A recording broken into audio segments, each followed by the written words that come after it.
Hello guys and welcome, and today I will show you how to build a gaming PC for $500.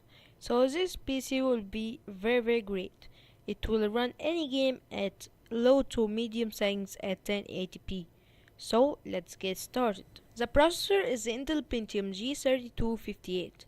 This is a very great choice for this build. It's clocked at 3.2 GHz, it's a dual core processor, and it has 3 MB of cache. This processor comes at $17. The motherboard is the MSI B85MG43.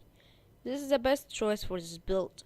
It supports up to 32 GB of RAM and also supports 2 graphics cards in Crossfire. So this motherboard comes at $70. The graphics card is the EVGA GTX750Ti. This is the best choice for this build. It has a base clock of 1176 MHz, boost clock of 1255 MHz, and it has 640 CUDA cores, and also it has 2 GB of GDDR5 128-bit memory. So this graphics card comes at $155. The hard drive is the Western Digital Blue 1TB. So this is a very great choice for this build. Its speed is 7200 RPM, and also it has 64 MB of cache, and it has 1 TB of space, which is very enough for all our games and all our stuff. So this hard drive comes at $60. The RAM is the Kingston HyperX Red 8 GB version. So this RAM is clocked at 1600 MHz, and it has 8 GB of space, which is very enough for all our games and all for gaming.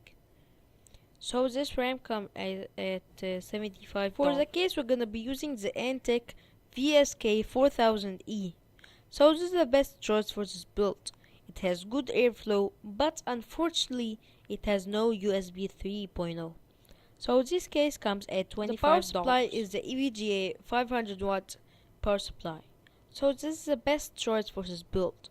It's 80 plus efficiency, and also it has 500 watt of space or wattage, which is plenty to run our PC and also upgrade some components in our PC and still not upgrade this power supply. So this power supply comes at $45. Thanks for watching guys. Be sure to like, subscribe and comment, and I hope you liked this video, and I will see you guys in the next one.